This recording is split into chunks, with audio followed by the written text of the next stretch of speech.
Revisão, Geografia, professora Valéria Lu. Escola Estadual Dr. João Sampaio, revisão, conteúdo do terceiro bimestre. Povos pré-colombianos, maias, astecas e incas. América Latina e América Saxônica. Continente africano. Conceito, nação e estado. BRICS. Os indicadores. Organismos internacionais. Globalização. Urbanização. Povos pré-colombianos. Os incas, maias e astecas fazem parte das civilizações conhecidas como pré-colombianas, ou seja, povos que já existiam antes da chegada de Cristóvão Colombo na América. Essas civilizações deixaram um grande legado e deram muitas contribuições para o mundo em diversas áreas da agricultura, astronomia, passando pela matemática, arquitetura e várias outras. Civilização Inca.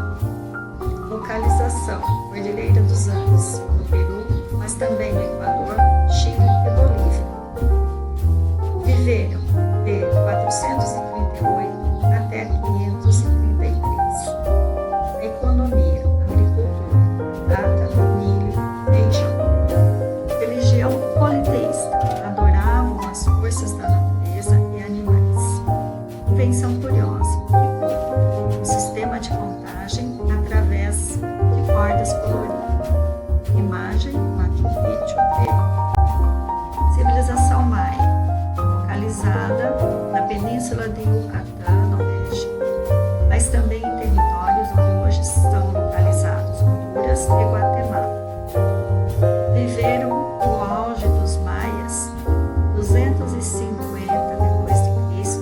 a 900 d.C., mas há registro da existência desse povo desde 2600 a.C. Economia, cultura, milho, cacau, algodão. Religião politeísta: adoravam forças da natureza e animais.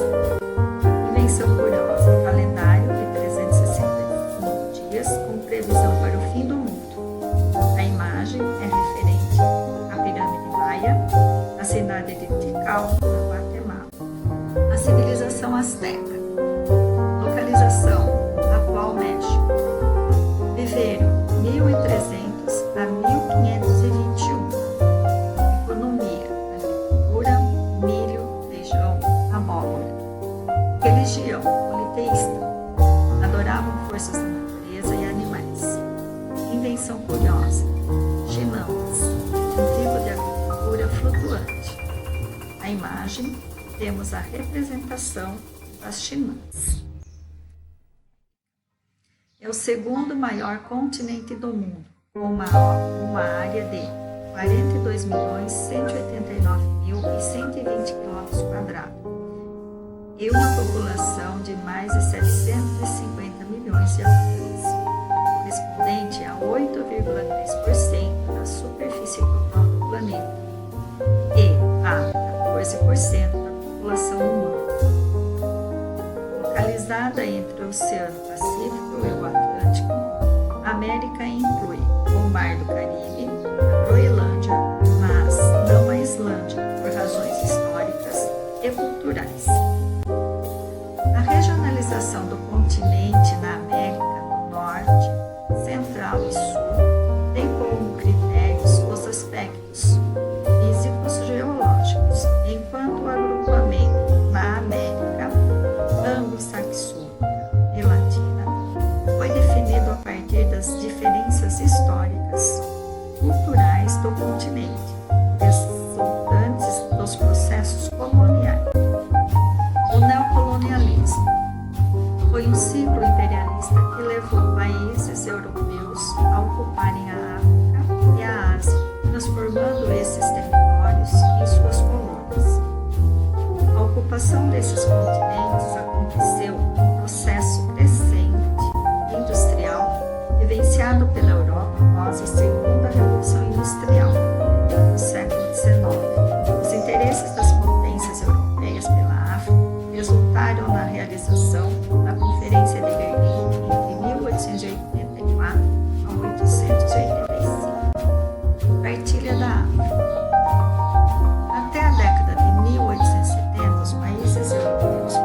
acordos econômicos com alguns reinos africanos e ou controle parcial sobre algumas regiões. No entanto, a presença europeia na África tornou-se mais evidente a partir de três ações. O interesse demonstrado pelo rei belga Leopoldo I, sucedido por seu filho Leopoldo II, o Congo, atual República Democrática do Congo, levou ao estabelecimento de uma associação para explorar esses territórios. Expedições portuguesas promoviam a ocupação de territórios no interior de Moçambique. Crescente presença francesa no Egito, Tunísia e Madagascar. A chegada dos europeus ao continente africano, no entanto, foi alvo de forte resistência em diferentes partes da África. Esses movimentos de resistência procuraram afastar as influências e ou presença dos europeus. Porém, o poderio militar dos europeus levou esses movimentos de resistência à derrota. A presença europeia na África estendeu-se até meados do século. Definição de Estado político pode ser usado de duas formas. Uma corresponde a um país soberano e politicamente organizado em um território. A segunda forma corresponde à divisão política interna de algumas nações que formam uma federação, como no caso do Brasil, dos Estados Unidos, da Alemanha, etc. Nesses casos, as unidades internas da federação possuem a mesma nomenclatura. Já a nação é formada por um conjunto de pessoas que contribuíram às tradições históricas, às formas de produzir e organizar-se no território, conferindo-lhe identidade cultural e espacial. Essa identidade coletiva gera uma consciência nacional e compartilha hábitos, costumes, língua, religião e que, por sua vez, possibilita a construção de uma história comum. O BRICS é um termo utilizado para designar grupos de países e economias emergentes formados por Brasil, Rússia, Índia, China e África do Sul. O BRICS se constitui em bloco em 2009 e desde então vários encontros periódicos entre esses países foram realizados. Em 2011, mais um país foi agregado, a África do Sul. O BRICS, somados, equivale a 22% do PIB mundial. Já a população corresponde por 42% dos habitantes do planeta. A Índia foi a única a manter a taxa de crescimento elevada, atingindo até 9% ao ano. Em agosto de 2013, o economista Jean Monod declarou que o termo BRICS já não fazia mais nenhum sentido diante aos rumos tomados pelos países que o compunham. Índice de Desenvolvimento Humano mede o nível de desenvolvimento humano dos países utilizando como critério indicadores de educação, alfabetização e taxa de matrícula, a longevidade e a esperança de envelhecer e renda, o PIB per capita. Coeficiente Gini. Gini é utilizado para medir a desigualdade, principalmente a de renda, de um determinado local, indicando se a diferença entre o mais pobre e o mais rico em uma região ou país é alta ou baixa. Os valores são medidos entre 0 e 1. Quanto mais perto de 0, menor é a desigualdade social de um lugar. Se houvesse um país com índice em 1, significaria praticamente que toda a riqueza estaria concentrada em apenas um indivíduo. Portanto, significar que não há países com índice 0 e 1 no mundo, mas o ideal, contudo, é que trabalhem para chegar o mais próximo de 0. Organismos ou ou organizações internacionais, também chamados de instituições multilaterais. São entidades criadas pelas principais nações do mundo com o objetivo de trabalhar em comum para o pleno desenvolvimento das diferentes áreas das atividades humanas, política, da economia, da saúde, da segurança, etc. Existem incontáveis organizações internacionais, isto é, aquelas instituições formadas por 2 ou mais estados. Porém, no que concerne o âmbito geopolítico, econômico e humanístico global, algumas delas se destacam pela sua importância. Dentre elas podemos destacar a ONU, a UNEC, a OTAN, o FMI, o Banco Mundial, o IT e o OCDE. Característica da globalização: